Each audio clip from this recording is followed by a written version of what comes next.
રાજકોટ જિલ્લા કોંગ્રેસ સમિતિમાં ભૂકંપના એંધાણ વર્તાઈ રહ્યા છે। કાર્યકરો પ્રમુખ હિતેશ વોરાથી નારાજ છે। નારાજ કોંગ્રેસ કાર્યકર્તાઓએ અંગત બેઠક કરી। સુરત જિલ્લા કોંગ્રેસ બાદ રાજકોટ કોંગ્રેસમાં પણ ભંગાણની શક્યતાઓ વર્તાઈ રહી છે। તો સેલના ચેરમેન ધર્મેશ ડાકેચાના નિવાસસ્થાને બેઠક મળી હતી। ફરિયાદ સેલના ચેરમેન છે ધર્મેશ ડાકેચા, જેમના નિવાસસ્થાને બેઠક મળી હતી। રાજકોટ જિલ્લા કોંગ્રેસ સમિતિમાં પણ ભૂકંપના એંધાણ વર્તાઈ રહ્યા છે। કાર્યકર્તાઓ પ્રમુખ હિતેશ વોરાથી નારાજ હોવાનું સામે આવી રહ્યું છે। તો કોંગ્રેસના કાર્યકર્તાઓએ અંગત રીતે એક બેઠક કરી। તો સુરત જિલ્લા કોંગ્રેસ બાદ હવે રાજકોટ જિલ્લા કોંગ્રેસમાં પણ ભંગાણની શક્યતાઓ દેખાઈ રહી છે। ફરિયાદ સેલના ચેરમેન ધર્મેશ ડાકેચાના નિવાસસ્થાને એક બેઠક મળી હતી। તો રાજકોટ જિલ્લા કોંગ્રેસ સમિતિની અંદર ભંગાણના એંધાણ વર્તાઈ રહ્યા છે। સુરત બાદ હવે રાજકોટ જિલ્લા કોંગ્રેસની અંદર પણ ભંગાણ પડે તેવી શક્યતાઓ વર્તાઈ રહી છે।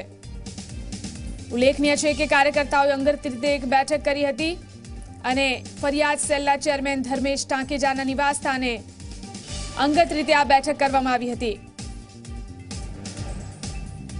રાજકોટ જિલ્લા કોંગ્રેસ સમિતિની અંદર ભૂકંપ જેવી શક્યતા સેવાઈ રહી છે। કેટલાક લોકો નારાજ ચાલી રહ્યા છે। નારાજ કોંગ્રેસી કાર્યકર્તાઓએ અંગત રીતે બેઠક કરી છે। કોંગ્રેસની અંદર લગભગ દરેક બોડીની અંદર ક્યાંક ને ક્યાંક અસંતોષ જોવા મળતો હોય છે, ત્યારે હવે રાજકોટ જિલ્લા કોંગ્રેસ સમિતિની અંદર પણ ભૂકંપના એંધાણ વર્તાઈ રહ્યા છે। સુરત જિલ્લા કોંગ્રેસ સમિતિ બાદ હવે રાજકોટની અંદર પણ આ પરિસ્થિતિ ઊભી થઈ છે અને કેટલાક કાર્યકરો નારાજ ચાલી રહ્યા છે। જે કાર્યકર્તાઓ નારાજ છે તેઓ પ્રમુખ હિતેશ વોરાથી નારાજ હોવાનું સામે આવ્યું છે। તો જે નારાજ કાર્યકર્તાઓ છે તેમને અંગત રીતે એક બેઠક પણ કરી અને ફરિયાદ સેલના ચેરમેન ધર્મેશ ડાકેચાના નિવાસસ્થાને આ બેઠક યોજાઈ હતી।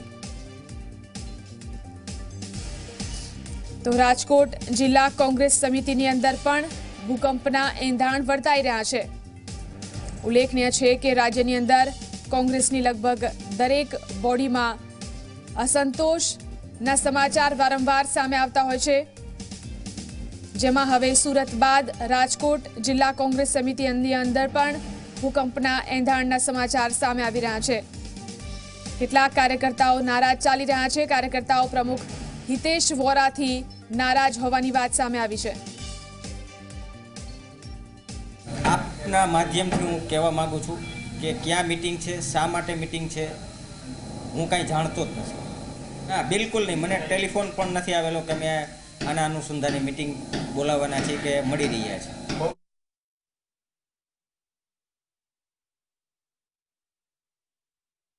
છે। તેમનાથી કોઈ નારાજ નથી, પરંતુ રાજકોટ જિલ્લા કોંગ્રેસ સમિતિની અંદર ભૂકંપના એંધાણ વર્તાઈ રહ્યા છે। રાજકોટથી અમારી સાથે સંવાદદાતા સત્યમ હંસોર આપણી સાથે આ વિશે વાતચીત કરવા માટે જોડાયા છે। જી સત્યમ, રાજકોટ જિલ્લા કોંગ્રેસ સમિતિની અંદર પણ ભૂકંપના એંધાણ વર્તાઈ રહ્યા છે, કાર્યકર્તાઓ કેમ નારાજ છે?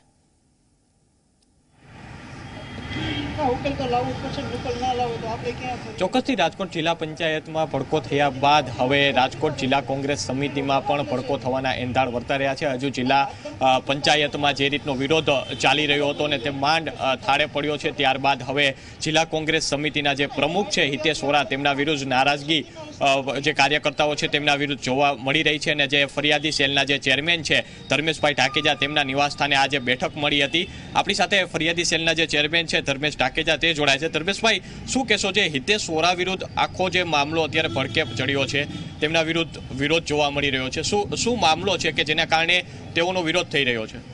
ફક્ત ને ફક્ત જે હિરેશભાઈ વિરોધ માહોલ છે એ હિતેશભાઈના કર્મોથી છે। હિતેશભાઈને પાર્ટીએ બીજી વાર જિલ્લા કોંગ્રેસ પ્રમુખ તરીકે રિપીટ કરેલા કે એમની ઉપર વિશ્વાસ મેકેલો કે ભાઈ રાજકોટ જિલ્લા કોંગ્રેસની અંદર હિતેશભાઈ વોરા છે એ બરોબર છે, પણ છતાં પાર્ટીએ જે હિતેશભાઈ વોરા ઉપર વિશ્વાસ મેક્યો એ વિશ્વાસ હિતેશભાઈ વોરા કાર્યકરો ઉપર મટકાઈ શકતા નથી. અને કાર્યકરોની સાથે સાથે હિતેશભાઈ વોરાની સાથે એક વ્યક્તિ છે શૈલેષ કપૂરિયા કરીને, કે જે કાર્યકરોને ધમકાવવાનું, નોટિસો આપવા સિવાયનું કામ કરતો નથી. પોતે હિતેશભાઈની ગાડી હલાવવા સિવાયનું કામ નથી કરતા. છતાં હિતેશભાઈ આવા વ્યક્તિને શું કામ સપોર્ટ કરે છે? આજે હું રાજકોટ તાલુકામાંથી આવું છું. સરદાર ગામની અંદર આજે અમારા જિલ્લા પંચાયતના પ્રમુખ નિલેશભાઈ વિરાણી હતા. જો એમને બી ભાજપમાં ભળી જવાની નોબત આવી હોય તો તમે એક અંશે સમજી શકો કે ભાઈ હિતેશભાઈ વોરાની જે ચાલ તિલન નીતિ છે એ શું છે. હિતેશભાઈ વોરા મને એવું લાગી રહ્યા છે કે અંદરથી કોંગ્રેસ તોડવાનું કામ કરી રહ્યા હોય. અને અમે જે કોઈ આગેવાનો છીએ રાજકોટ તાલુકાના, કોઈ દિવસ અમારી સંભાળ લેતા નથી, કોઈ દિવસ કોઈ પ્રકારની મિટિંગ આથી બોલાવતા નથી. જ્યારે બી ફોન કરીએ ત્યારે એમ કહે છે કે કામ હશે તો બોલાવશું, અમારે તમારું કોઈનું કામ છે નહીં. એટલે આ વસ્તુ જે છે એ અગણનીય છે અને નિંદનીય છે. જ્યારે અમારે રાજકોટ તાલુકાના તમામ ચૂંટાયેલા સદસ્યો એકી સાથે ભાજપમાં જવાનું કારણ શું? તો એક બી વાર જિલ્લા કોંગ્રેસ સમિતિએ એવું વિચાર્યું નહીં કે આ લોકોને આપણે બોલાવીએ, શું પ્રોબ્લેમ હતી, નહીં જતા હોય તો જવા દો, બસ આ જ વાત. અને આ જ એમના હિતેશભાઈના તેવરથી અમે લોકો ખપા છીએ. ચોક્કસથી આપ જે પ્રમાણે વિરોધ અત્યારે કરી રહ્યા છો, ગઈકાલે પણ આપના નિવાસસ્થાને આ પ્રમાણેની બેઠક મળી હતી આ મુદ્દાને લઈને. કેટલા કોંગ્રેસના જે કાર્યકર્તાઓ છે કે આ બેઠકમાં જોડાયા હતા, અને હવે આગામી રણનીતિ શું રહેશે? કારણ કે કોંગ્રેસમાં આ અગાઉ પણ રાજકોટમાં ભડકો થઈ ચૂક્યો છે. જિલ્લા પંચાયતની વાત કરવામાં આવે, હવે જિલ્લા કોંગ્રેસ સમિતિમાં ભડકો થયો છે. તો પક્ષના જે આગેવાનો છે તેઓ તરફથી સમાધાનનો સૂર અપનાવ્યો છે, સમાધાન માટેની વાત કરવામાં આવી છે, શું કહેશો? સમાધાનની અંદર ફક્ત ને ફક્ત અમારા જે સિનિયર આગેવાન ડૉક્ટર હેમાંગ વસાવડા સાહેબ, જે હાલ પ્રદેશ ઉપપ્રમુખ તરીકે છે, એમને અમારો કોન્ટેક્ટ કરેલો કે ભાઈ તમે લોકો સમીક્ષા બેઠકની અંદર બધું કરશું, તમે કોઈ પ્રકારનું ના કરો. અને અમે હેમાંગ વસાવડા સાહેબની વાતથી સહમત છીએ કે સમાધાન શુલ્ક થશે. પણ જે હિતેશ વોરાને આ લોકો છે એ મને એવું લાગે છે કે સમાધાન તો ઠીક, કોંગ્રેસ જ નથી ચલાવવા દેવા એવા મૂડમાં હોય. આવતીકાલની બેઠક મેં આપને પૂછ્યું એમ કેટલા લોકો કોંગ્રેસના કાર્યકર્તાઓ અત્યારે હિતેશ વોરાથી નારાજ છે? આવતીકાલની જે સમીક્ષા બેઠક હતી એમાં મારા ટેકેદારો અને મારા જે ચેનલના માણસો છે ફક્ત એમને જ મેં બોલાવ્યા હતા, જે 200-250ની સંખ્યામાં અમે લોકો હતા. પણ આવનાર દિવસોમાં જો સિનિયર આગેવાનોને અમે રજૂઆત કરશું અને અમારી રજૂઆતની અનુસંધાને જો અમે કોઈ તટસ્થ નિર્ણય ન મળે તો આવનાર દિવસોમાં તમામ આગેવાનો અને નિરાશ આગેવાનો સદસ્યોને બોલાવી અને એકી સાથે અમે રાજીનામા આપશું. આ મામલે હિતેશ વોરાનું ધ્યાન દોરવામાં આવ્યું હતું કે આ રીતની તેમના તરફથી વર્તન યોગ્ય નથી થઈ રહ્યું, શું કહેશો? હિતેશભાઈ વોરાને મેં નહીં પણ આખા રાજકોટ જિલ્લાએ ધ્યાન દોરેલું છે કે ભાઈ આ વ્યક્તિ છે આવું કરે છે, તમે ખુદ આવું કરો છો છતાં નિર્ણય લેતા નથી. પણ ખબર નહીં કે હિતેશભાઈ વોરા પોતાના અંગત માણસોને સ્વાર્થ માટે પાર્ટીને નુકસાન કરી રહ્યા છે. જે કોંગ્રેસના સિનિયર આગેવાનો છે તેમની હાજરીમાં જે એક સમાધાનની બેઠક પણ યોજાનાર છે, આ બેઠકમાં જો સમાધાન નહીં થાય તો આગામી દિવસોમાં આપની શું રણનીતિ રહેશે તમામ કાર્યકર્તાઓની? સાહેબ, સમાધાન તો ફક્ત એટલું છે કે કોંગ્રેસ કાર્યકર છે એ કોંગ્રેસ પાર્ટીનો પાયો છે. જો સિનિયર આગેવાનો કોંગ્રેસ કાર્યકરની અવગણના કરતા હોય તો હું માનું છું ત્યાં લગી આ પાર્ટીની અંદર કોંગ્રેસ કાર્યકર કામ ન કરી શકે. અને જો કામ ન કરી શકે તો સ્વાભાવિક છે રાજીનામું આપવાનું રહે.